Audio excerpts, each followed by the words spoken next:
এটা বিশাল, আমি বলবো বিশাল, মানে আমি তো এত মোটা দিকে আমরা ছবিটা আপনাদেরকে দিব, আপনারা তখনই বুঝবেন। এই বিষয়ে কোনো আমরা দেখি নাই। তবে ওই যেটা হলো যে ফানেলের মধ্যে যেগুলো স্থাপনা আছে সেগুলো বিষয়ে সিভিল এভিয়েশন কে বলা হয়েছে এইগুলো দেখার জন্য। ওনার উড্ডয়নের ত্রুটি ছিল, ওনার ইয়েতে এটাই পুরোটা উনি এই ইয়েকে নিয়ন্ত্রণ করতে পারে না, এটা তার আয়ত্তের বাইরে চলে গেছে পাইলটের ত্রুটির কারণে।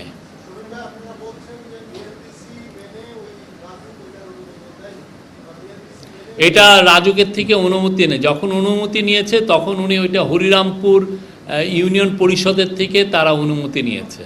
সেটা আপনার রাজুককে এটা জিজ্ঞেস করবেন। আর চিফ অ্যাডভাইজার বলেছেন যে যাতে রাজুকের যেগুলো এরিয়া আছে সেখানে যাতে রাজুকের লটাই সবাই মেনে চলেন সেটা ইনশিওর করতে হবে, যাতে যেমন সাভার এখন রাজুকের বৃহৎ রাজুক এরিয়ার মধ্যে পড়ে, যাতে যেহেতু রাজুকের তাদের এক্সপার্ট আছে, তারা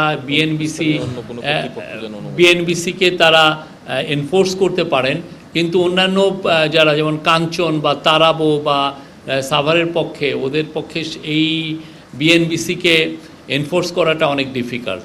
তো এখানে চিফ অ্যাডভাইজার বলেছেন যে এই জায়গাগুলোতে যাতে রাজুকের লটা সবাইকে ওভাররাইড করে, ওদের স্থানীয় সরকার যে আইন সেটাকে ওভাররাইড করে, সেটা কথা বলেছেন।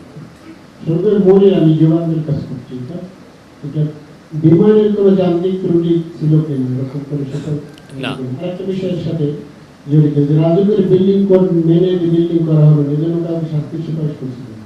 এটা তো যখন এই কমিটিতে রাজুকের ইয়েও ছিলেন, তো এইরকম কোনো রিকমেন্ডেশন আমরা দেখি নাই।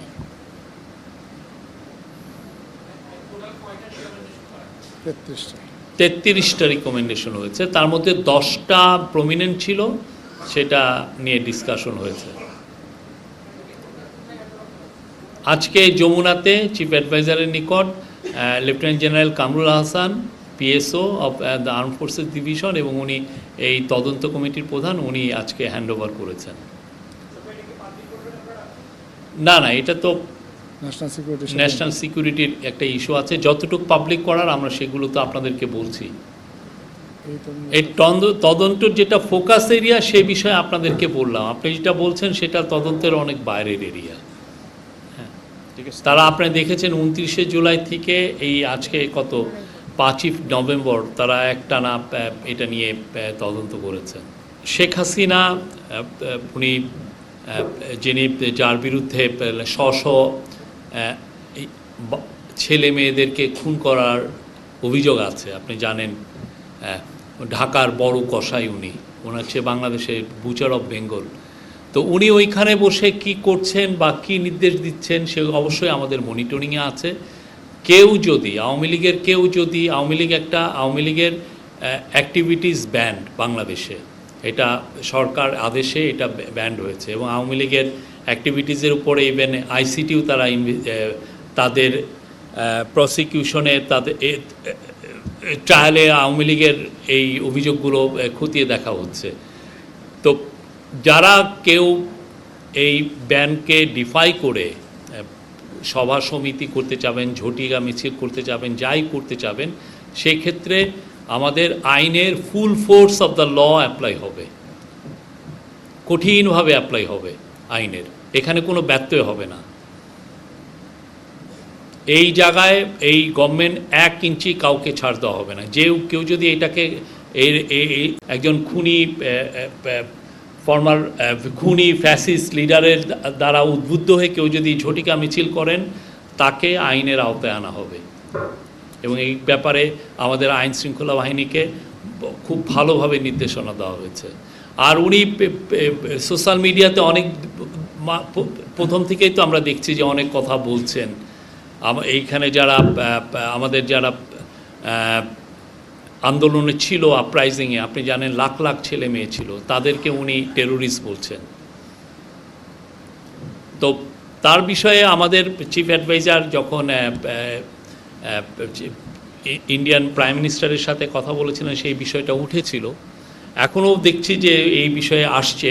তো আমাদের এখন তো ট্রায়াল হচ্ছে, ভার্ডিক্ট হোক, তো ভার্ডিক্টের পরে এটা বিষয়ে আমরা আবার ইন্ডিয়ার সাথে এই বিষয়ে আমাদের ফরেন মিনিস্ট্রি আবার এই বিষয়টা তুলবে। না, আগে আমরা চিঠি দিয়েছি না, তার এক্সট্রাডিশনের জন্য তো আমরা চিঠি দিয়ে রেখেছি। হ্যাঁ, আর শেখ হাসিনার কি ধরনের ক্রাইম করেছেন এটার স্পষ্ট দলিল আছে ইউএনের রিপোর্টে। আমি সবাইকে অনুরোধ করব আপনারা এটা পড়বেন। না, আজকে 2 দিন তো আমাদের ওইখানে তো 7 দিনের কথা বলা হয়েছে অ্যাটলিস্ট, ঠিক না? এখন ওনারা কি করছেন এটা আমাদের বিষয় নয়, এটা 7 দিন পরে আমার মনে হয় আপনি এই কোশ্চেনটা আবার করবেন।